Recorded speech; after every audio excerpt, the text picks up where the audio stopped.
But I want to start by introducing Udo Middelmann, who is our guest of honor. Udo, if I could have you come up here. Udo can tell you some of his story, and I'll have him do so. You're in the very middle, sir. I'll have your pick at that point. I'll have Udo tell you. I will tell you this. I first heard Udo Middelmann speak in Nashville, Tennessee in either 1980 or 1981 over at the Harpeth Hill cafeteria for a high school, a local high school.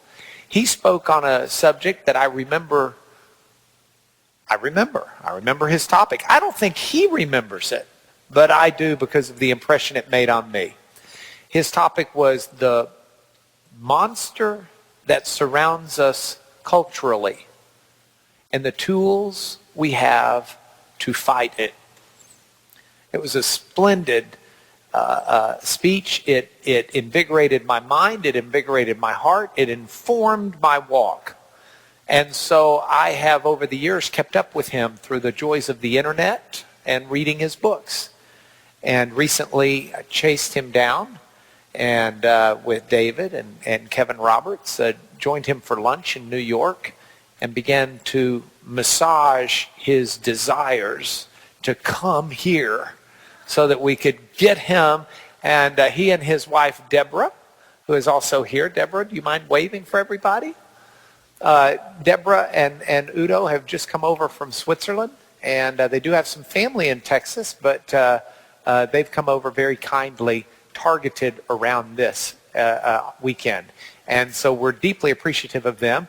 Deborah is the youngest daughter of Francis and Edith Schaeffer, and together with Udo have basically continued to advance a legacy of thinking that dates back to Francis and Edith Schaeffer, for lack of a better way of saying it. But I'm sure if we knew how, we could date it back before them as they carried on the legacy of those who went before them. So it's an honor to have Udo here. Now let's start with Udo. And Udo, this is my first question. You grew up in Germany. Your father was employed in Germany as Hitler rose to power.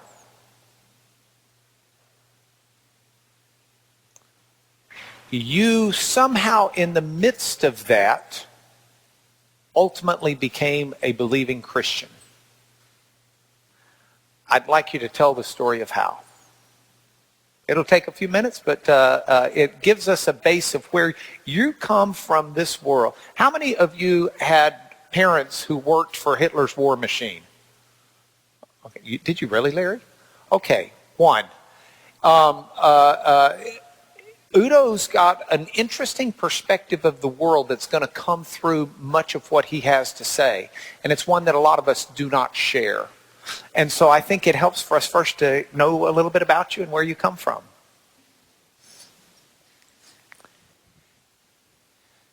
Well, yes, I am German. I was born at the very beginning of the war.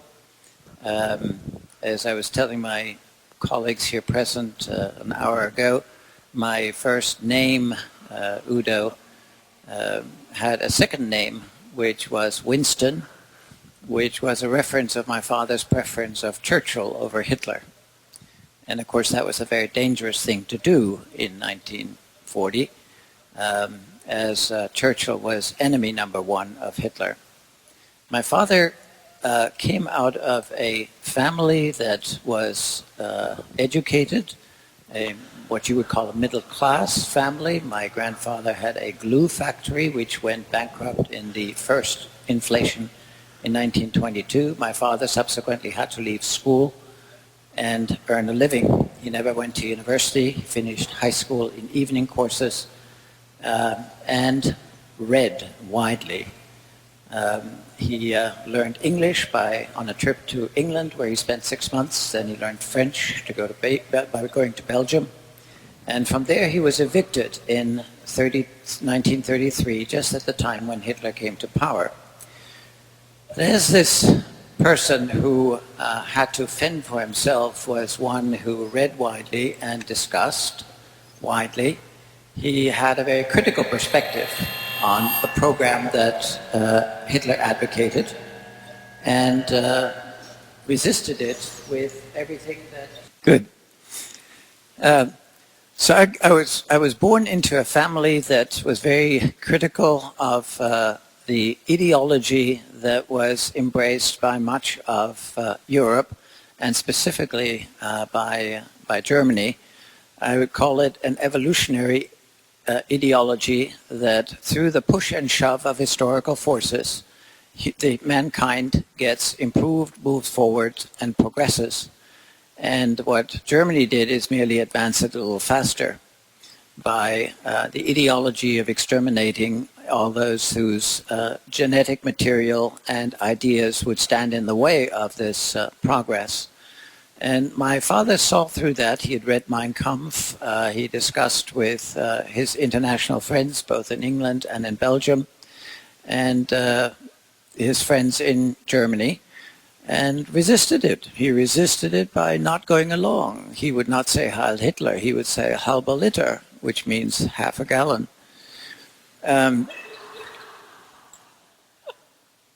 Actually means half a quart. That's even smaller.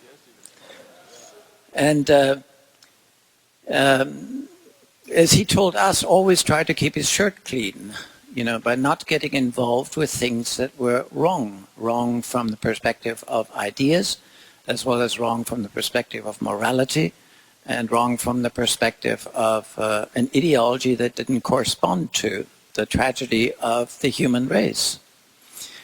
He kept his friends, engaged with them.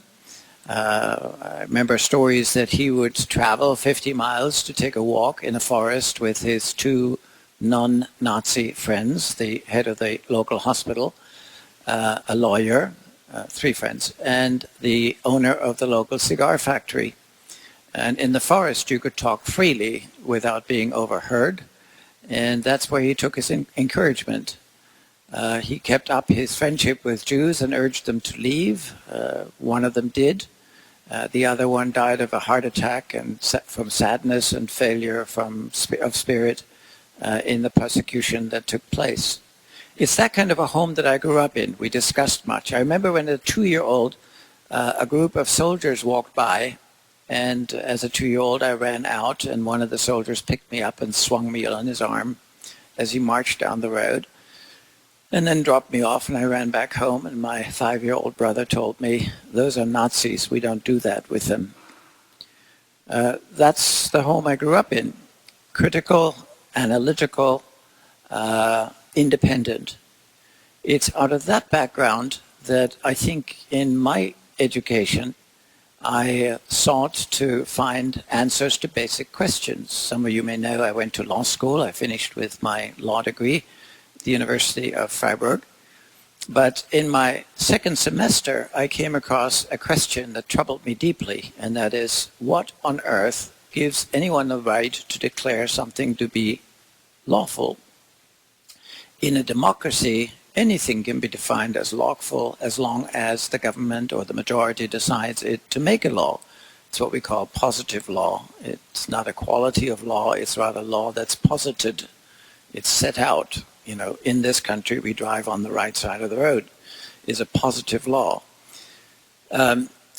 And much in a democracy, in that kind of a legal society, can be changed on the basis of shifting majority opinions, including the declaration of the Jews as non-persons in the anti-Jewish laws of Nuremberg back in 1935-36, or that opposition can be done away with by arresting them and sending them to concentration camps and so forth. And my question as a law student was, is there anything in the universe that's not subject to redefinition by human ideology or will or determination or political program? And in pursuit of that, I came to realize that yes, we do live in an already defined universe where all rivers run to the ocean, where you cannot have your cake and eat it as well, where once a word was spoken, it hung there and you can't retract it. You can apologize, but doesn't take it back. Time has moved on, etc. There are things that are fixed, that are determined. We live in an already defined universe. The human being is not like an animal, etc., etc. And out of that came the question of how is it possible to have such a defined universe in what otherwise is merely the rough and tumble of contradictory forces, as the evolutionist tells us, and so forth. And through that, I then looked beyond the observation of the universe to possible explanations of it. And I read Buddhist literature, Hindu literature, I read the Communist Manifesto, I read pieces of the Quran. And eventually I met some people who said, that's the kind of thing we talk about. Why don't you read the Bible as well? And I took a Bible and a piece of paper and a pencil, and I underlined, I put question marks, I objected. But I dealt with it as a text that claims to be the description of reality, not a religious book, but the explanation of the real world about which I needed to have some answers.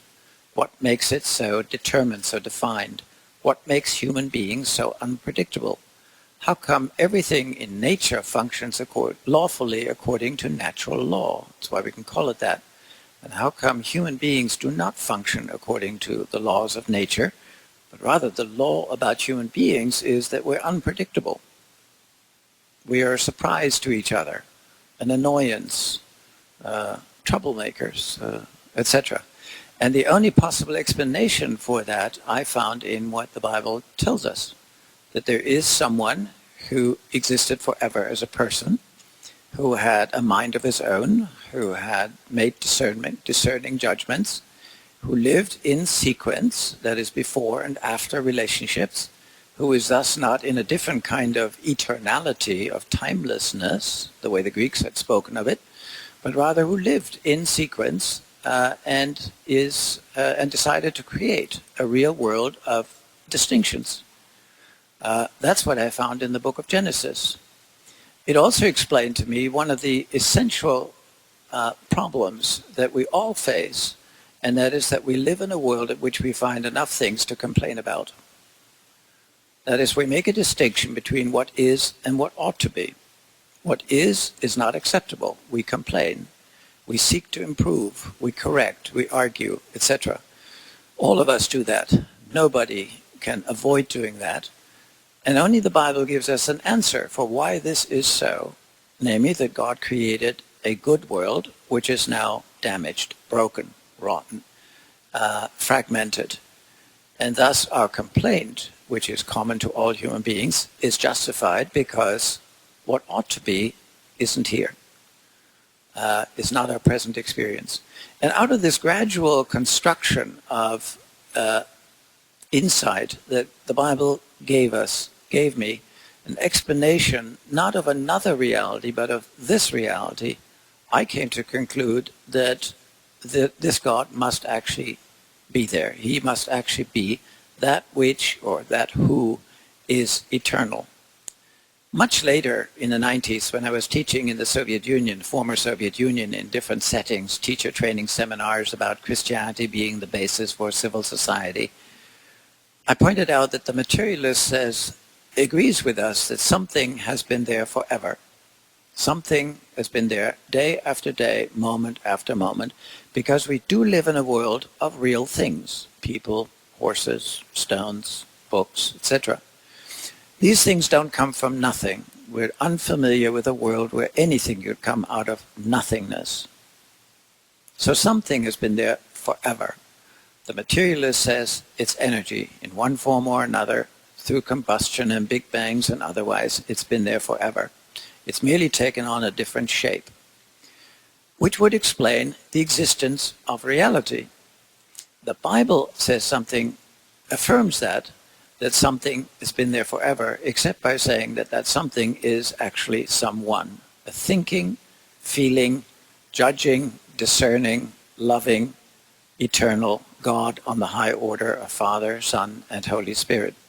And that together, you see, all of that together gave to me an explanation I needed to have to understand our present situation, my life, the phenomenon of the human race, and the tragedy of the human existence, of why I can say, yes, it is there, but much of it shouldn't be this way. It needs to be changed.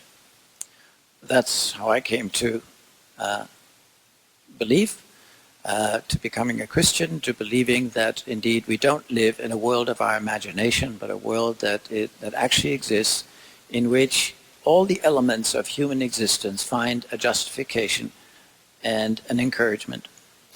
Thank you very much.